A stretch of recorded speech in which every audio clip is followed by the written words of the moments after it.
She was a woman chasing ghosts, painted ones, forgotten ones, and one buried deep in her own past. What she unearthed was never meant to see daylight, and someone made certain it wouldn't. But the past has a peculiar way of staining the present, no matter how carefully it's hidden. In a world of forged beauty and ruined reputations, silence is never innocent. Before we begin, I'd love to know where in the world you're tuning in from and what time it is for you right now. Let me know in the comments. Settle in, because this mystery begins now. When Nero Wolfe turns down a case, he doesn't just decline it, he annihilates it with a puff of scorn and a twist of logic. So when a certain Mr. Langston called from Philadelphia about a blonde companion who had apparently grown too elusive for his comfort, Wolfe reached the point of disgust somewhere between the syllables of blonde. He hung up the phone with the same flair as slapping a fly on a pastry. That would have been the end of it if I hadn't answered the call first and sniffed a more curious perfume than Mr. Langston's marital insecurity. The woman, it turned out, was registered under an alias at the Ritz-Carlton. Wolfe said no, I said maybe. Wolfe said absolutely not. I packed a clean shirt and went anyway. I told myself it was diplomatic reconnaissance. Truthfully, I was bored and slightly intrigued. She hadn't left her room in 2 days, except to attend one rooftop garden party that night. I figured even if the blonde turned out to be another tall tale dressed in Chanel, the Ritz bar mixed a decent Gibson. By 7:30, I was in place, buttoned, brushed, and camouflaged among the lilies and liver pâté. I've been in enough rooms with expensive ceilings to know that real money doesn't sweat. It glistens like chilled vermouth.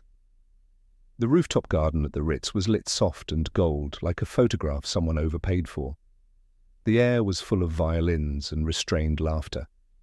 That brand of cocktail politeness where everyone says too little, and all of it means too much. The men wore expressions like they were waiting for a stock to crash or a senator to walk in. The women had the coiled stillness of cats on silk cushions, except for one, a slim figure with ash-blonde hair and a habit of looking not at people but through them. I took her to be Annabelle Vardos, alias or not. Her gown was ivory, backless, and made her stand out even while standing still. I leaned on the bar and let the scene wash over me. The pianist on the terrace, the waiter skimming past with his tray, the host chuckling too hard at a joke I hadn't told. It was one of those evenings where everything felt on the edge of something, and no one wanted to blink first. It happened between bites of canapé number 3 and a slow movement in D minor. A scream, sharp, feminine, and wholly out of place, cracked through the music like a dropped crystal glass. For 1 second, the entire party held its breath. The string quartet faltered, one note dying mid-bow. The sound had come from the side balcony, the private one partially curtained with ivy and set apart from the main terrace by a frosted glass partition. A waiter dropped his tray. A woman near me gasped into her champagne. Someone muttered something about one of those little scenes. I moved before the others, not because I knew what had happened, not yet, but because of what I hadn't seen. A shadow had flitted behind the curtain just seconds before the scream. It had moved with the kind of purpose that doesn't stop at panic. And that kind of movement, I've learned, usually ends in one of 2 ways, with a cover-up or with blood. They surged toward the balcony in a polished herd. Waiters, guests, a security man who looked like he missed his calling as a statue. I followed, not leading, but not letting the crowd swallow me either. I reached the rail just in time to see her. Annabelle, if that's who she was, lay 4 stories down, her figure splayed across the garden path like a ribbon in a breeze. Her pale dress caught the moonlight in a way that almost made her seem suspended. But there was nothing poetic about the way her limbs had landed. Gasps turned into whispers. I tuned them out and watched the ivy curtain sway. There was no one behind it now, no shadow, no lingering scent of motive or method, just a gap, The kind Wolfe would describe as the space where logic falters. Someone behind me said it had to be suicide. I wasn't convinced. I'd seen people fall. I'd seen people pushed. There's a difference in the way gravity finishes what fear begins. The host, a butter-voiced gentleman in a waistcoat worth more than my car, took control with admirable speed. He declared it a tragedy, a personal sorrow, and something best handled discreetly. Hotel staff began steering guests toward the elevator with the firm efficiency of people trained to manage scandal. Meanwhile, I stayed put. It's one thing to watch a party end. It's another to watch a truth try to vanish with the guests. One waiter said she'd seemed unwell earlier. Another said she'd been drinking. A third said he saw her go onto the balcony alone. They were all saying things too quickly, like people trying to believe themselves. But I knew what I'd seen. A shadow behind the curtain. A movement that didn't match the timeline. And one very elegant lie trying to form itself in the smoke and perfume of the Ritz. The air still smelled of panic, and underneath it, something colder. By the time I got back to the brownstone, it was 11:30. The city outside was doing its usual Friday night impression of never sleeping, but inside it was all dark walnut and silence. Fritz had gone to bed. Wolfe, naturally, hadn't moved since I left. I could tell by the dent in his chair.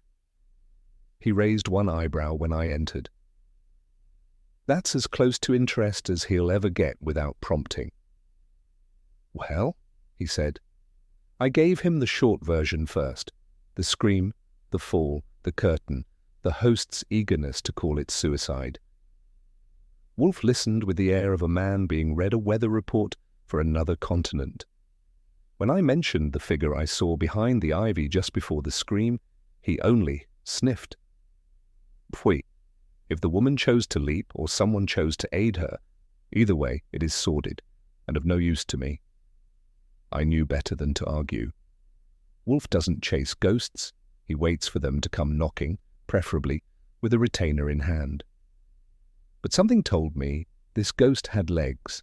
The next morning, breakfast was in full swing. Fritz had made eggs with tarragon.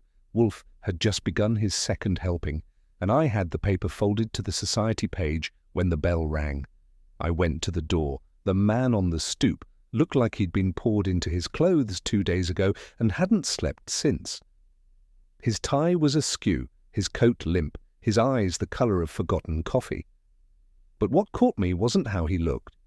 It was how he stood, rigid, as if holding himself upright was the only thing keeping something worse from breaking loose. "I'm here to speak to Mr. Wolfe," he said. "It's about my sister." I asked for her name. "Annabel Vardos." Wolfe, from the dining room, did not stop chewing, but I saw his eyes glance up. I let the man in.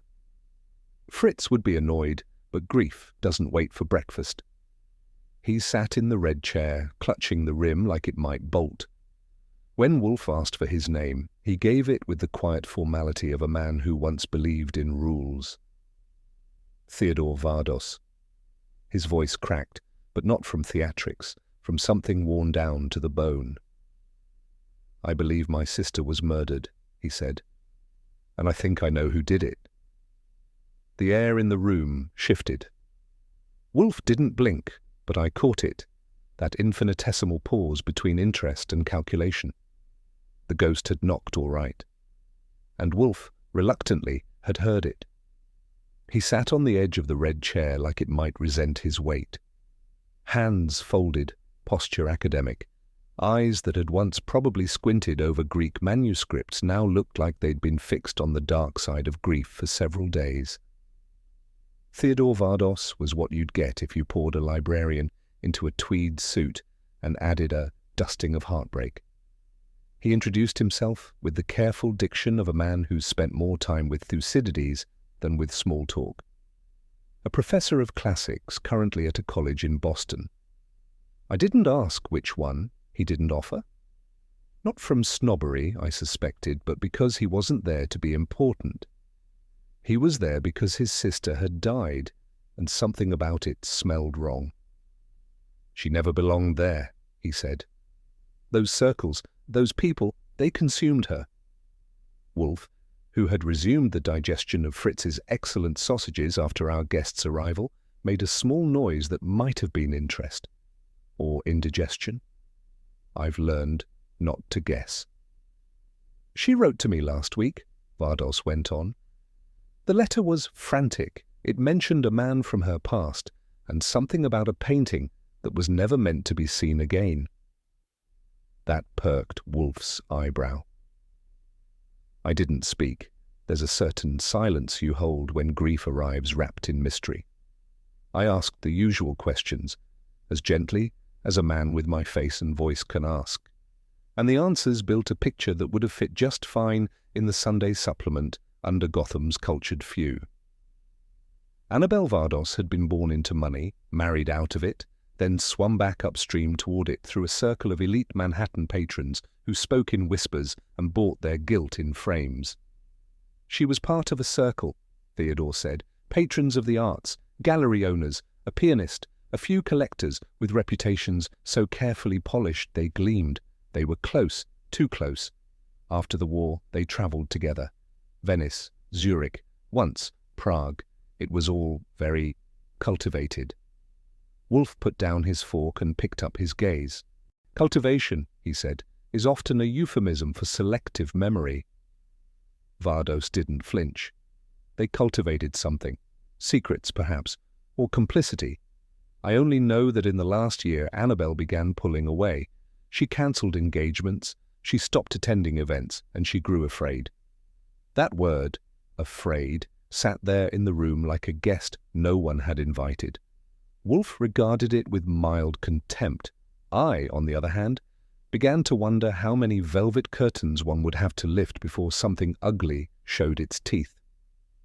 She told me, Vardos said slowly, that someone was threatening her. A letter.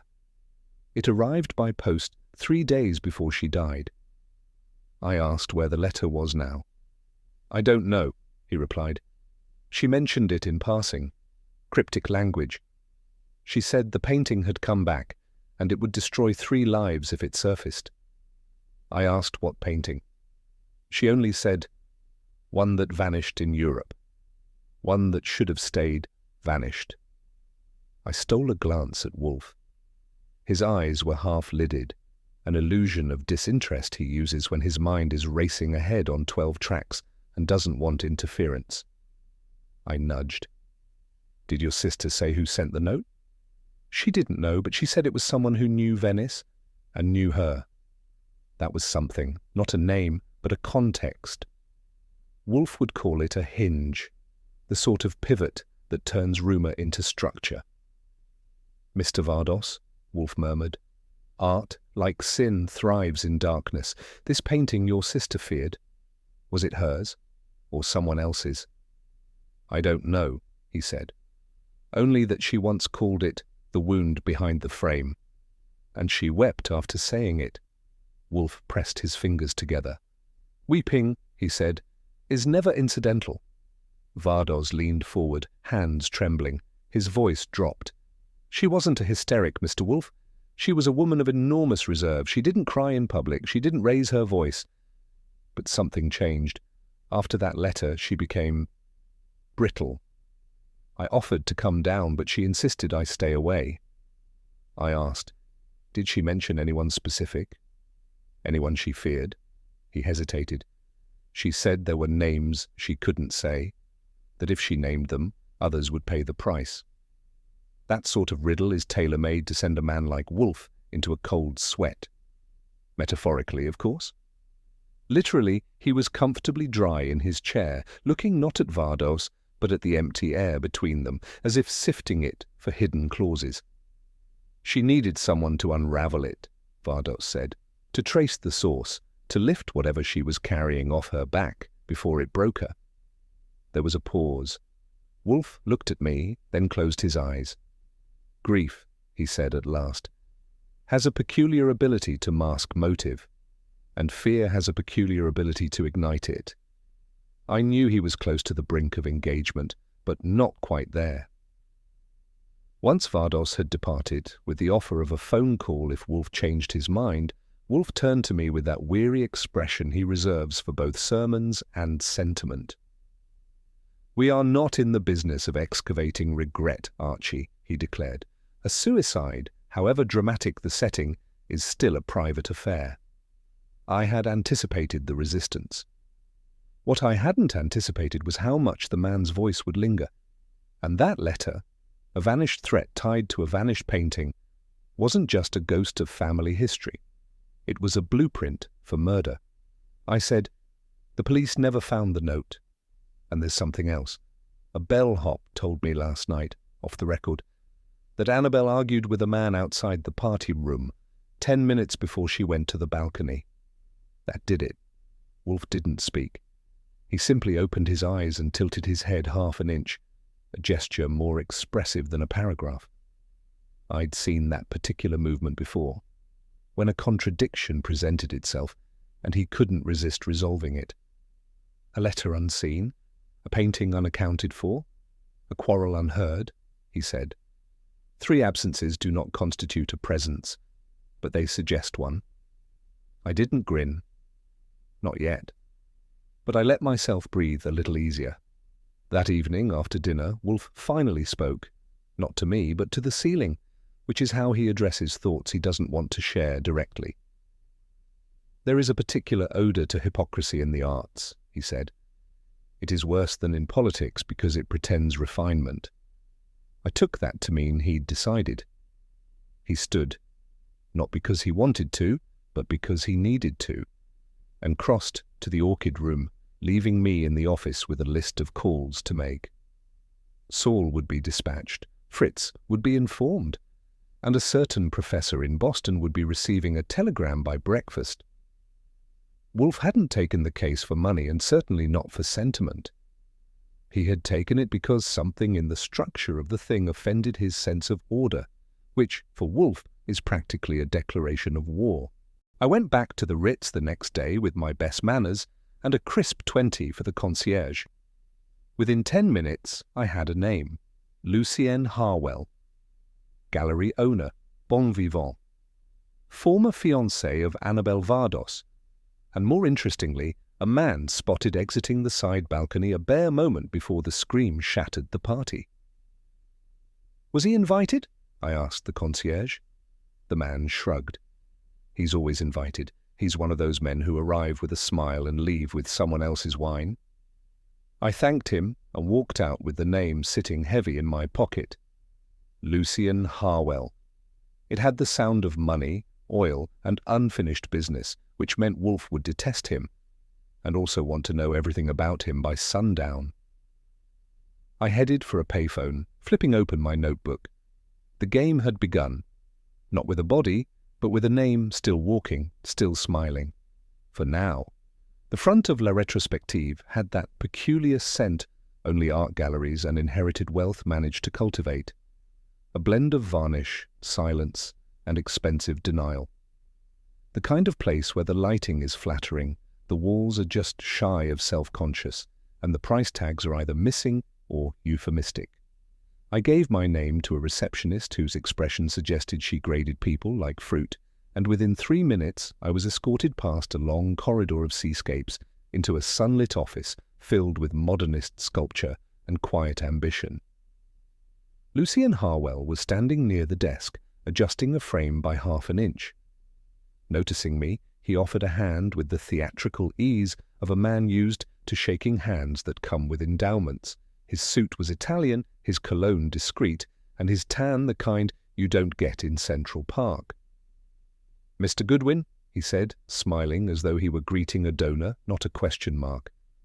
"I gather you're here about Annabel." I said I was. He motioned me to sit with a grace that told me he liked controlling rooms, conversations, and very likely, outcomes. And I don't mind telling you, he was good at all 3. For now.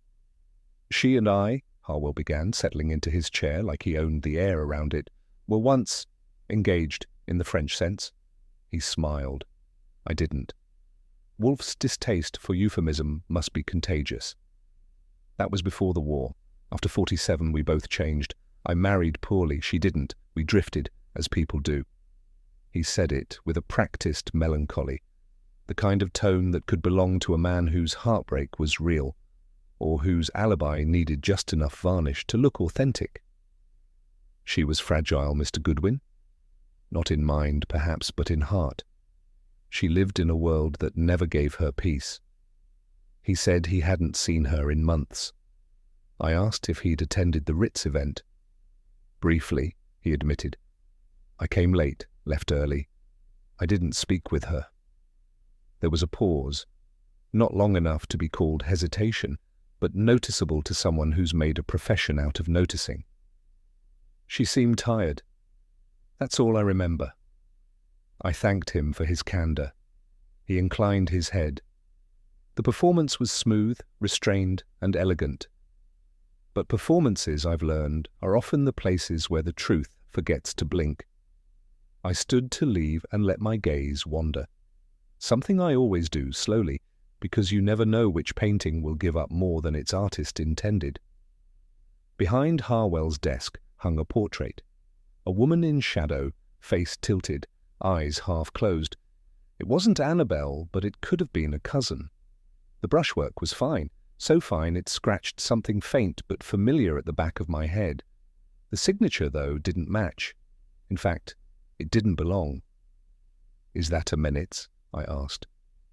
Harwell's brow rose, modestly flattered. Number it's attributed to Emile Garel, a lesser-known post-war surrealist. Acquired last year at a private sale. I nodded and pretended not to notice the shift in his posture. The portrait, whatever name it carried now, had once been something else. And Harwell knew it. Wolfe has a phrase for such moments. An adjustment of gravity. A shift in the air that suggests what's unspoken is more revealing than what's said. I left with my smile in place and my suspicions sharpening. The gallery had its ghosts. Some of them were hanging on the walls. Back at the brownstone, Wolfe listened to my account with a look that might have been indifference, if not for the way his thumb tapped twice against the armrest of his chair. A signal I've come to recognize as incipient irritation with disorder. "The signature," he said after I mentioned Garel, "is a lie. Garel was not in Venice in 1947, nor anywhere near Prague in the year following." I asked how he knew that. "I read catalogues, you read faces. Saul reads facts. Go call him." Which I did. Saul Panzer is our one-man National Archive, minus the mildew. Wolfe wanted him to trace provenance, travel, wartime transfers, and every name attached to a Garel in the last 10 years, especially one that looked suspiciously like a Menitz under a new coat of paint. Wolfe didn't say much more that evening. He simply stared at nothing for a while and refused dessert, which in his case is akin to an emotional outburst. Something about that portrait had touched a nerve, not emotional certainly, but intellectual. And that is a far more dangerous nerve to jangle. Lillian Coy met me in a music studio on East 54th, where the soundproof walls seemed to hush even the truth.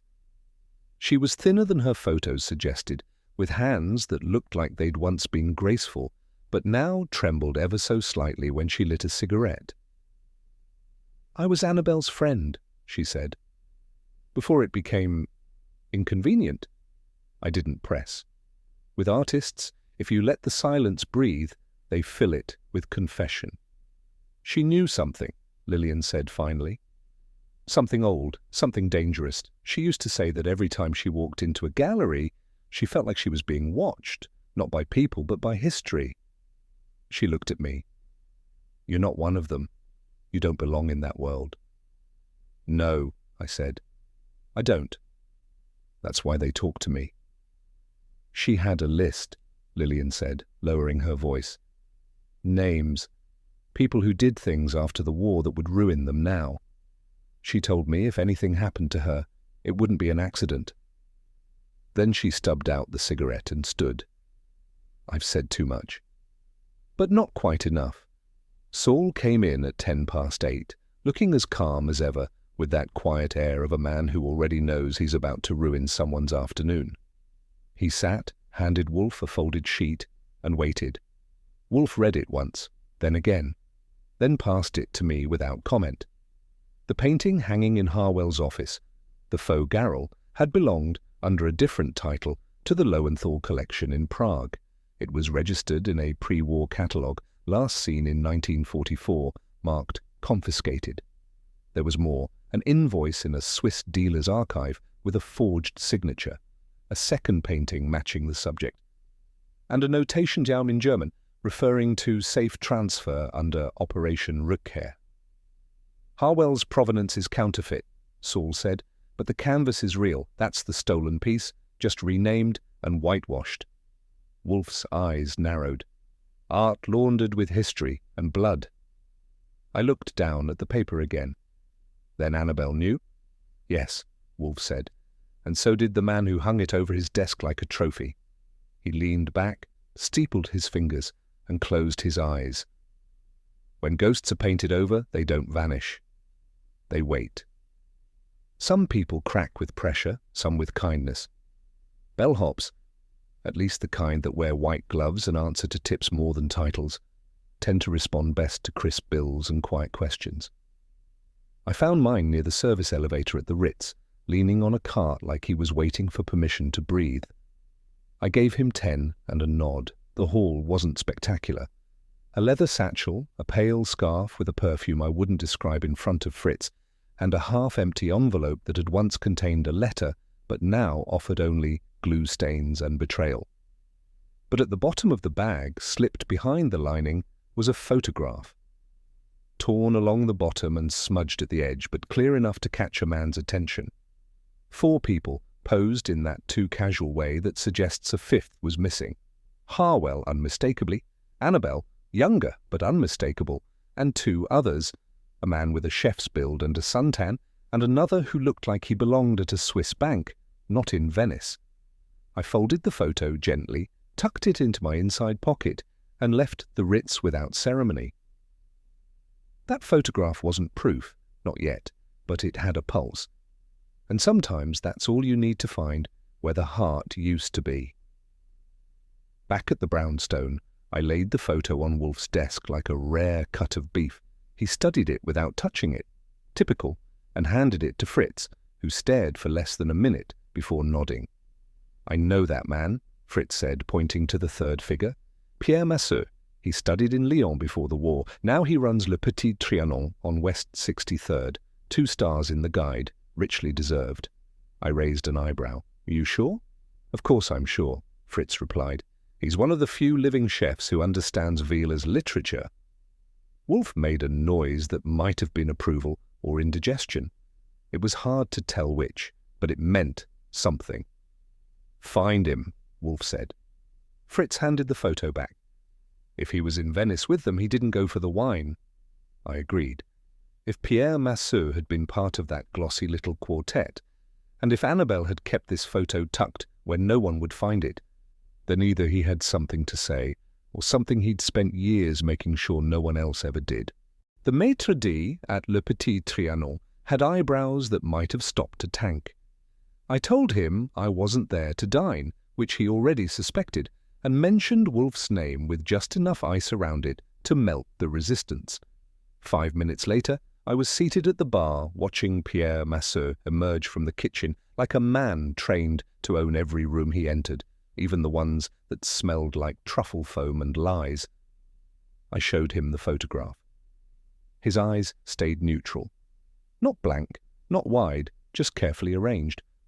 Yes, he said, that was Venice, many years ago. Care to name the 4th man? He didn't blink. No. I let it hang. Then I asked, Did Annabel speak to you recently? She called, he said. Last month. Said she remembered things. Said she needed someone who would confirm, if necessary. Confirm what? He folded his arms. It was a bad year, 1948, for all of us. I asked what happened in Venice. He looked down, then away. I am not a coward, Mr. Goodwin, but I am not a fool. It was the kind of evasion that didn't deny. It deferred. Wolfe doesn't pace. He repositions. Mentally, not physically. Like a man shifting weight on a scale until equilibrium gives him the answer. That night, he sat in his chair, fingers steepled, eyes half-lidded. But there was tension in the room that not even Fritz's lamb ragout could season. "The Venetian year," he muttered. "Harwell, Annabel, Monsieur, and the fourth man, still unnamed, a photograph concealed, a woman dead, a chef who fears his own memory." I offered a thought. "They smuggled something?" "No," Wolfe said. "They buried something. And Annabel, poor foolish woman, decided to exhume it." He rubbed his temple with 2 fingers, a rare concession to irritation. "She reached out to Monsieur. That was an overture, not a defense, which means she already had what she needed and simply sought confirmation." He paused. "Which also means she was already marked. That wasn't sentiment. That was logic with a knife in its hand. And from Wolfe, it meant the case had moved from interesting to intolerable." I went back the next day, not for the duck à l'orange, though I was tempted, but to press Masseux for more. What I found instead was flashing red lights and a uniform outside his apartment building. The concierge recognized me from the week before. "You're the one from yesterday," she said, low. "He's dead. Police say robbery. I say nonsense." The apartment wasn't ransacked, just emptied of something very specific. The photograph, I would guess, the original, the only one that hadn't been folded and creased inside a dead woman's purse. I got Kramer on the line. He sounded more annoyed than usual. Chef was stabbed in the chest. Single blow, nothing stolen but a few personal effects. "Like what?" he grunted. "One photograph, torn edge, no idea what it showed." Which meant the killer did. I stood outside the door a while before heading back. The city hummed on around me, oblivious, but I was starting to see the outline of a second story behind the first, and this one had been written in ink only Wolfe could read. The walls were closing in, not on the killer, but on the past. There are notes, and there are messages. What the police found scrawled above Masseux's stove was neither. It was a sentence, written in what turned out to be Béarnaise, thick, yellow, and horrifying. "You should have kept your mouth shut about Venice." Wolfe, upon hearing it, made no sound, but he reached for a book on Venetian mercantile law with the kind of finality that meant no one was leaving the room for hours. I wrote the message down in my notebook not for evidence, as the police had already photographed it, but because something about it wasn't just menacing, it was scared. When someone kills to silence history, it's rarely because of guilt. It's because the truth is finally learning how to speak. The front door slammed with the kind of finality usually reserved for convictions or ultimatums. I had just settled with a cup of coffee when Inspector Kramer came in like a man who had chewed something bitter and planned to spit it out in Wolfe's office. Trailing him, less volcanic but handcuffed, was Lucien Harwell, still trim, still composed, though his eyes had learned a new language overnight. "I've brought you a corpse and the man who made it," Kramer growled. "Happy?" I didn't bother replying. Wolfe, who had not risen, of course, merely lifted his gaze over the edge of the nation and said, "No." Kramer waved a folder at him like a holy relic. "Forgery, trafficked art, Nazi loot. A chef found stabbed with the door locked from the inside. This one's gift-wrapped." Wolfe arched a brow. "Have you made an arrest or are you conducting theatre?" Harwell said nothing. That silence, paired with Kramer's visible sweat, did more to stir Wolfe's interest than any document. "You're the one who sent Panzer sniffing," Kramer said. "You know damn well what Harwell is." Wolfe folded his paper. "Indeed. But do you?" That was when I knew Wolfe was warming up. Not to defend Harwell. That would have been tasteless. No, this was about something else. Something that hadn't yet found its voice. "Inspector," Wolfe began, "you are playing a single note and mistaking it for a symphony." Kramer snorted. "Spare me the lecture. The man sold stolen art. He lied about his contact with the deceased, and a witness puts him near the chef's apartment an hour before the murder." Wolfe leaned back, fingers steepled like a cathedral too dignified to collapse. I will not dispute your evidence, only its ambition. You think it's not enough? No, Wolfe said. I think it's too convenient. Kramer paced, chewing an unlit cigar. The painting's gone. The chef's dead. The woman is 10 stories under. We've got motive, means, and opportunity. And no psychology, Wolfe said sharply. Kramer turned. So enlighten me. Wolfe didn't. He simply said, remove him. To my surprise, Harwell went without protest. Kramer gave me a glare that could have wilted Fritz's parsley and left with a promise to be back with a warrant or a whiskey. Wolfe exhaled. The man is not innocent, he said. But neither is he desperate. That distinction, Mr. Goodwin, is everything. And then, almost as an afterthought, he added, call Miss Coy. It is time she remembered what she's trying so hard to forget.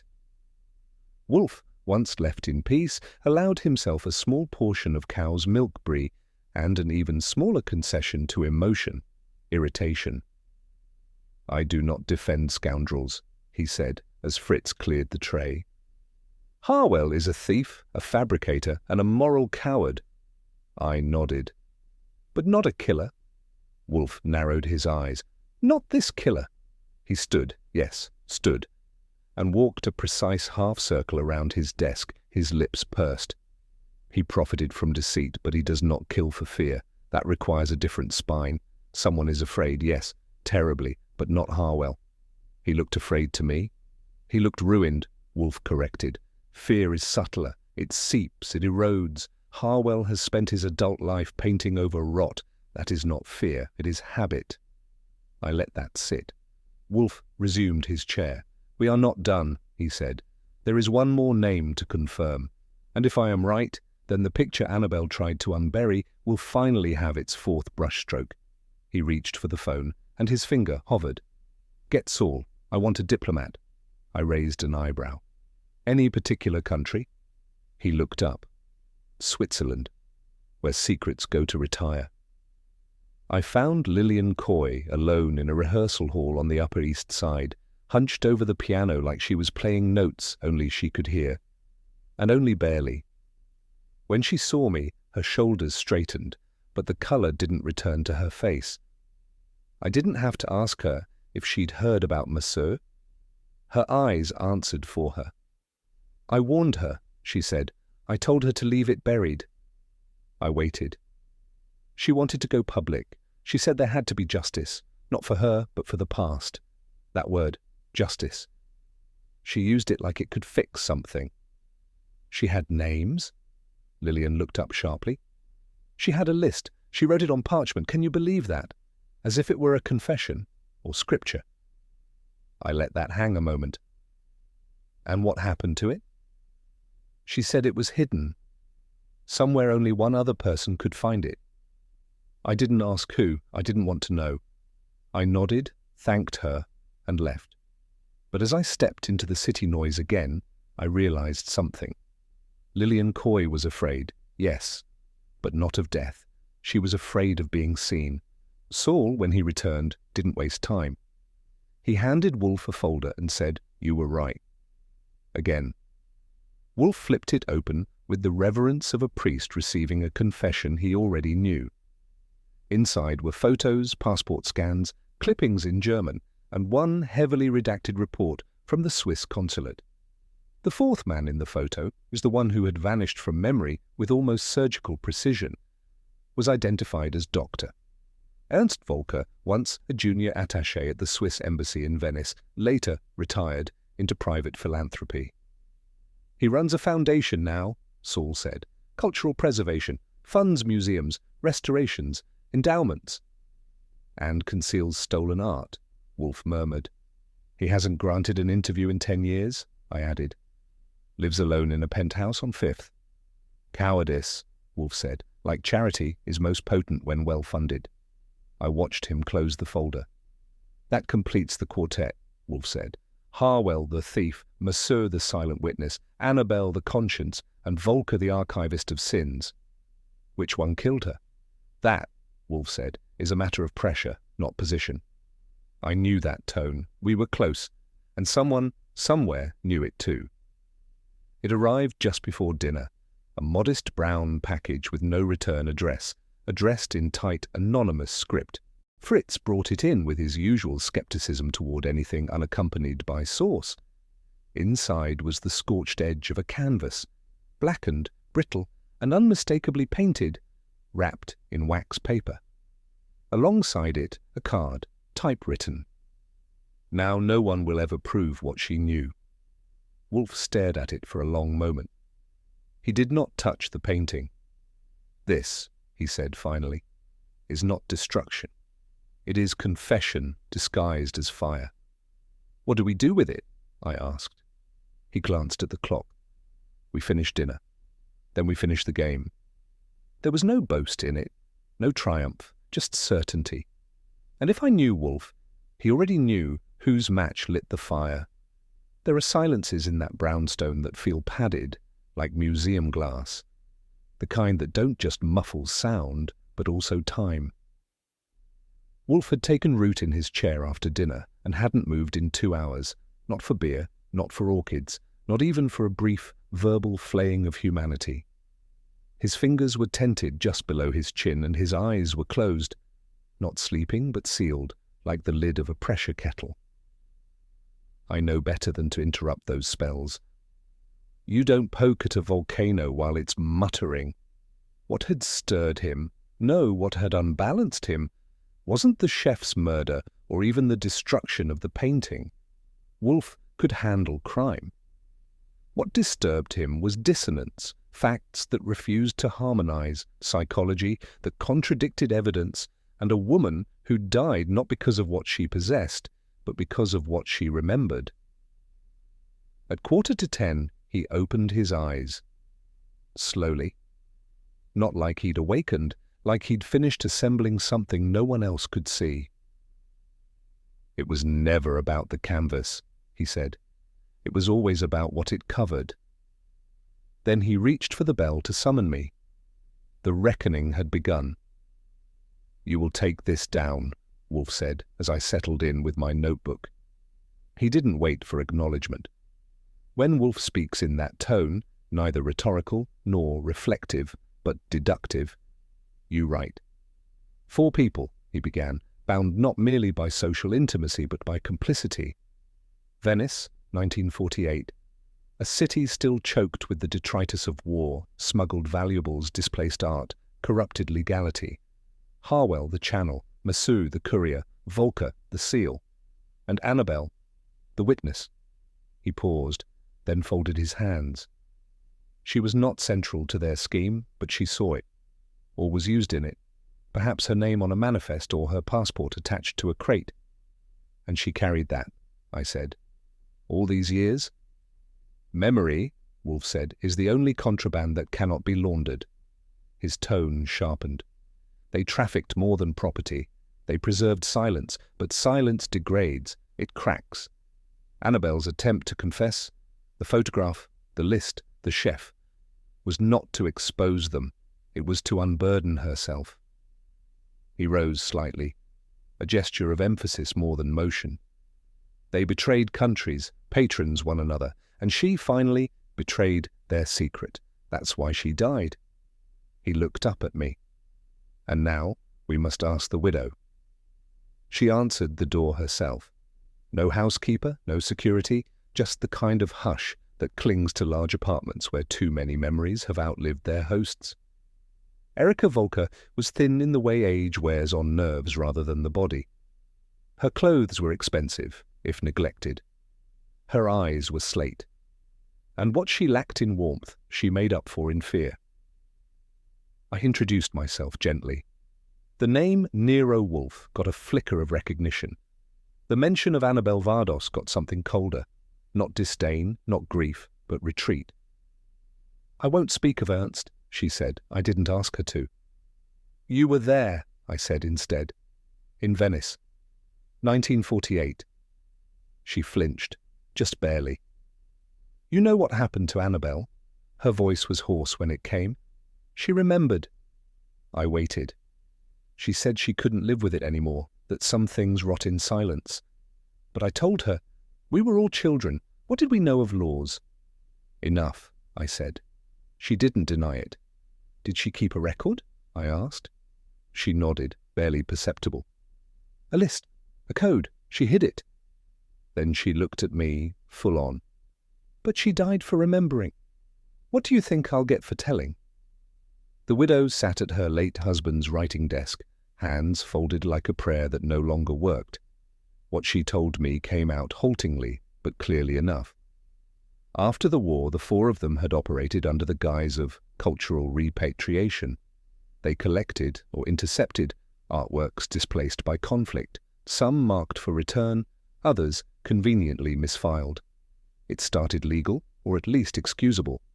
But as the value of unclaimed pieces rose, so did their audacity.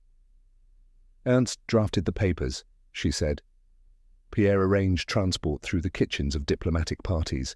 Harwell handled acquisition and resale, and Annabel, her voice caught. Annabel signed things she didn't read, or maybe she did. Maybe that was the worst of it. The list Annabel compiled wasn't comprehensive. It was partial. Names, dates, a few titles. But if made public, it would have implicated several living men, all now prominent patrons, benefactors, or names on museum wings. She called it her penance, the widow said it was a kindness to the past. I told her kindness isn't always a virtue. I thanked her. She didn't ask me to protect her, but I could feel her begging not to be included. Wolfe heard my report without interruption. When I mentioned the list, partial, coded, and hidden, he closed his eyes and let silence settle like dust over intention. Then he spoke. She didn't destroy the list. She disguised it. Where else but in plain view? I raised an eyebrow. You think it was in the painting? No, he said. Under the painting? He leaned forward.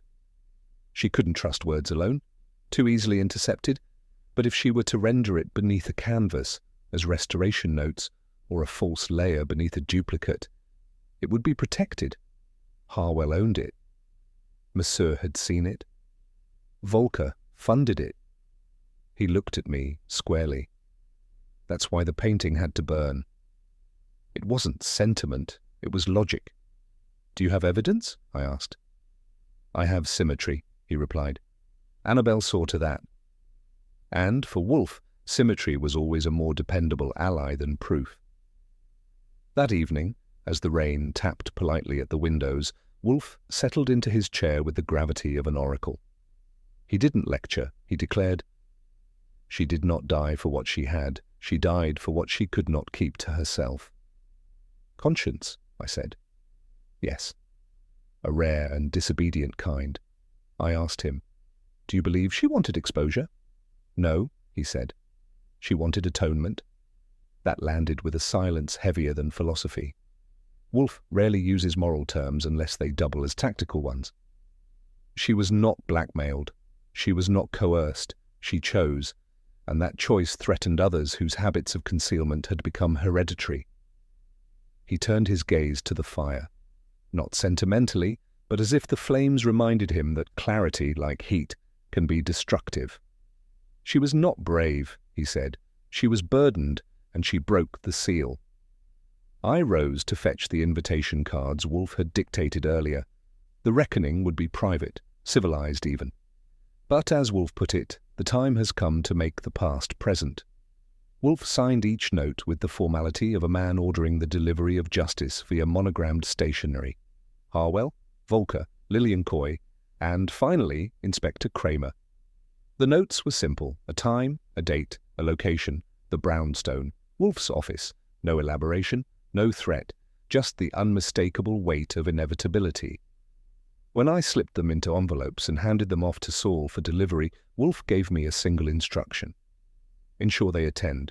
If persuasion is required, employ tact. If tact fails, employ truth. Then he turned back to his orchids. Outside, the night folded itself around the house like an overture. Inside, Wolfe waited, as only he could, for the curtain to rise. There's a particular quality to the silence in Wolfe's office when suspects are present. Not the usual hush that hangs between phrases of logic and lunch, but a careful tension, like waiting for porcelain to crack. That afternoon, the room held 4 guests and enough unspoken guilt to make the rug buckle. Harwell sat near the window, immaculately pressed and notably pale.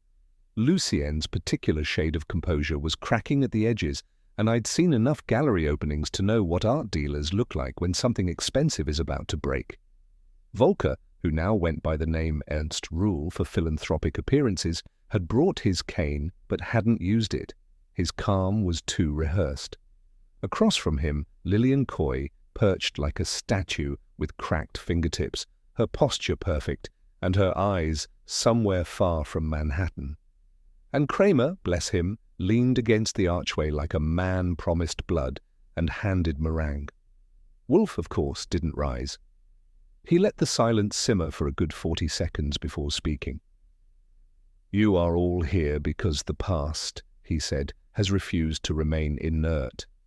Not a line from a play, just the opening bell. "The 4 of you," he continued, composed a quartet of silence, but one note broke the rhythm. "Annabel Vardos." There was no response, but the silence had changed. It was listening now.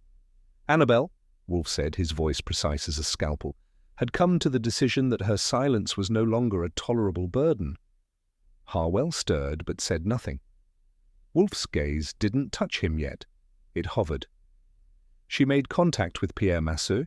She prepared a list. She revisited the one painting whose forgery carried not only theft, but identity. Now Wolfe turned. "Mr. Harwell, she told you, didn't she, that she intended to speak publicly, that she meant to name names?" Harwell's mouth opened, then closed.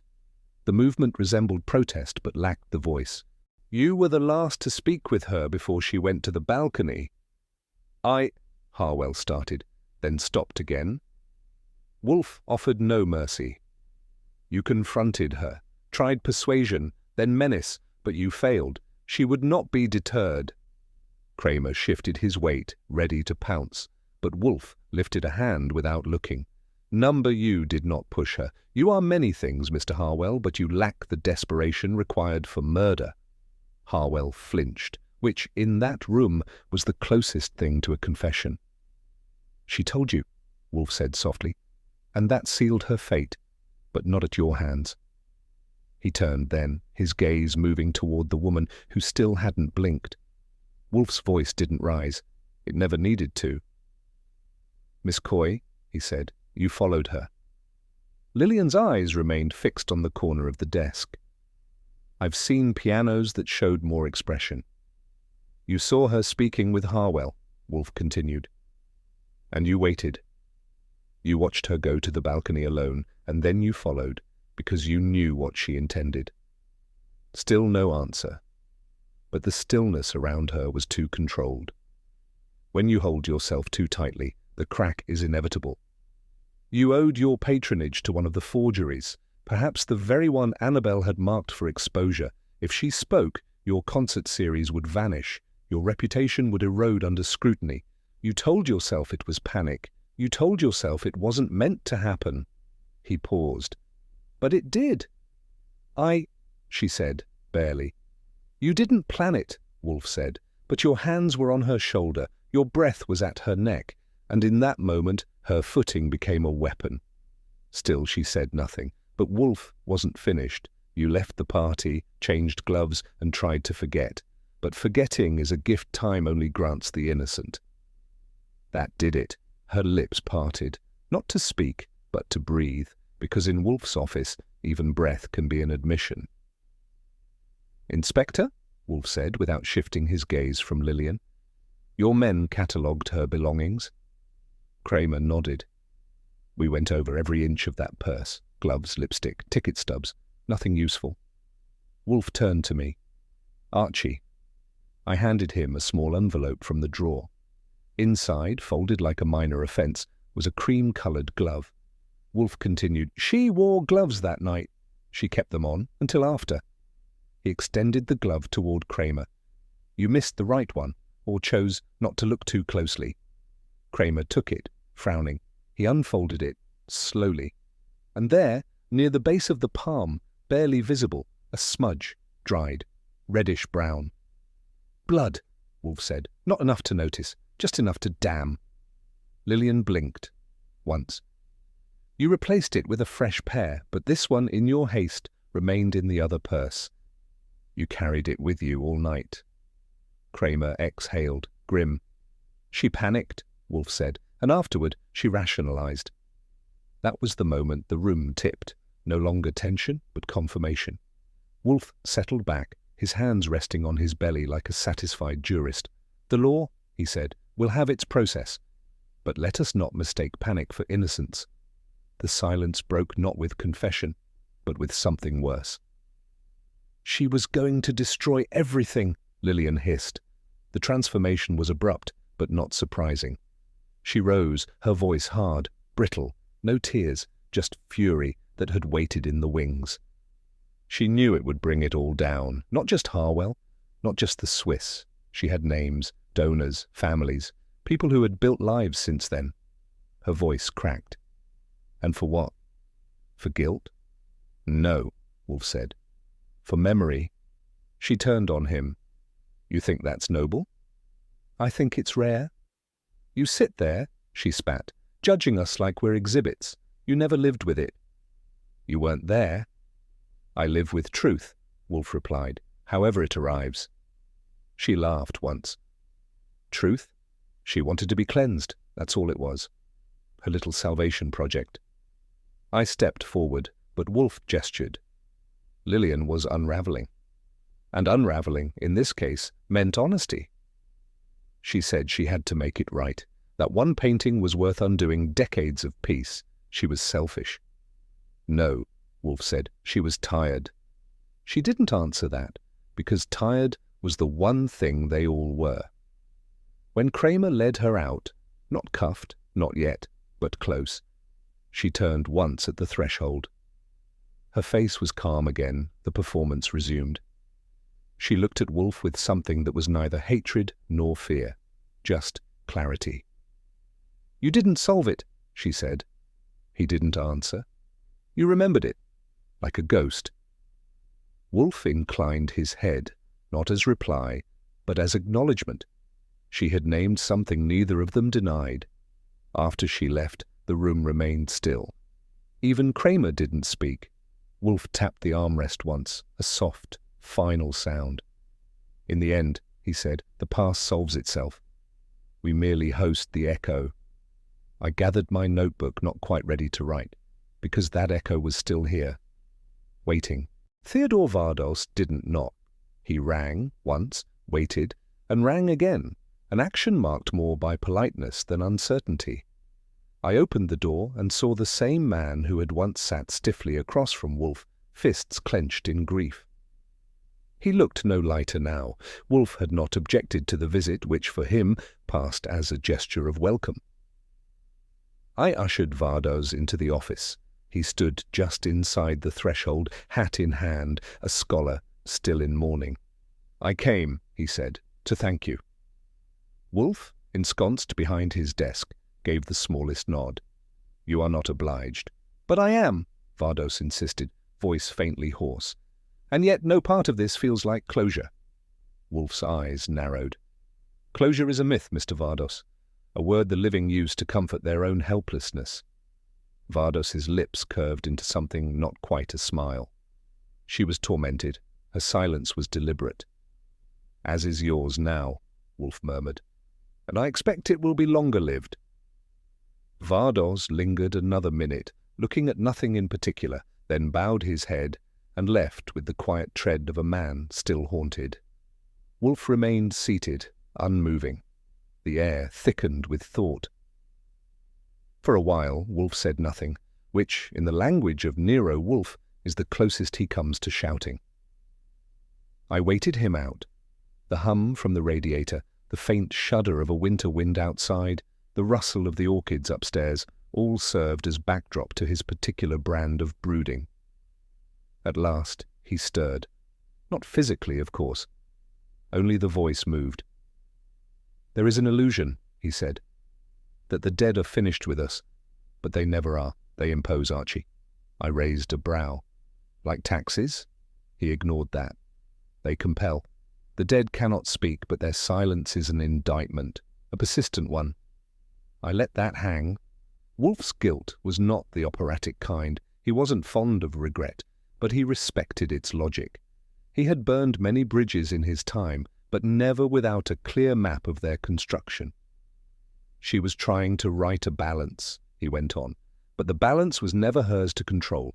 That is the cruelty of conscience. It arrives too late and insists too much. I watched him carefully. His eyes were on the blotter, though he saw through it.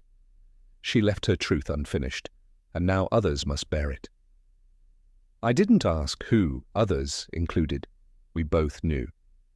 I took a stroll around the block that evening, not for fresh air, which is scarce in Manhattan, but to shake something loose. Wolfe had sunk into that state of contemplative rigor mortis he reserves for philosophical digestion, and Fritz had already retreated with his sauce pots. And I had questions. There's a line between restitution and revenge, and it's not drawn in ink. It moves, slides, depending on how much you've lost or how long you've had to stew over it.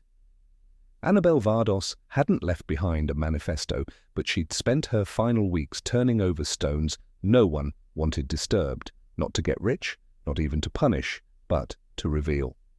That's the kicker. Vengeance is easy to spot, but moral cleanliness, that's the real headache. She could have sold that list. She could have disappeared.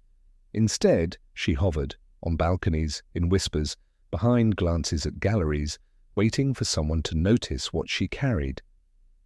Maybe she thought truth would set her free. Maybe she underestimated the chains of history. I headed back to the brownstone with that thought rattling around in my skull. Wolfe had once told me that justice and clarity rarely keep the same company. He wasn't wrong.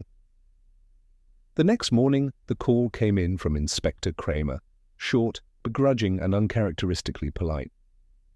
"They're dropping the charges," he grunted. "On what grounds?" I asked, already knowing. "Insufficient evidence, plenty of stink, no body to hang it on. You guys off the hook, for now." Lucien Harwell didn't dance in the streets. He didn't even leave his apartment. The newspapers did the real damage. The man who once hung velvet rope openings and drank with senators was now a punchline whispered behind cocktail napkins. Wolfe received the news with a shrug that barely lifted his shoulder. "Harwell will not sleep easily," he said.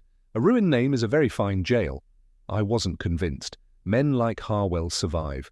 They wear disgrace like a new suit, wait out the weather, and re-emerge in new cities with new patrons. Still, Wolfe wasn't wrong. This time the wounds were internal and personal. Harwell hadn't just lost a reputation. He'd lost the mirror he used to admire himself in. Her name had been Annabel, and no one was going to forget it. It happened just after lunch. Veal stew, Fritz's triumph of the week, had been consumed with solemn approval. Wolfe dabbed the corners of his mouth with a napkin, then motioned for me to retrieve the envelope from the safe. Inside was the last remnant of the list Annabel had compiled. Names, dates, a coded reference to transactions so old and shadowed they now felt like myth. Wolfe studied the paper once, twice. Then, without preamble, he reached for the brass dish on his desk, struck a match, and lit the edge. The flame caught quickly. The names curled in heat and vanished into black lace. I watched in silence. "There are truths," he said quietly, "whose exposure serves nothing but vanity." I didn't argue. The world wasn't asking for this one. The people on that list were either buried or bulletproof, and Annabel's crusade had already claimed more than its share. "Let the dead keep their secrets," Wolfe murmured. The ashes drifted like old dust, unnoticed but persistent. By evening, the brownstone settled into the kind of hush that only comes after noise has done its damage.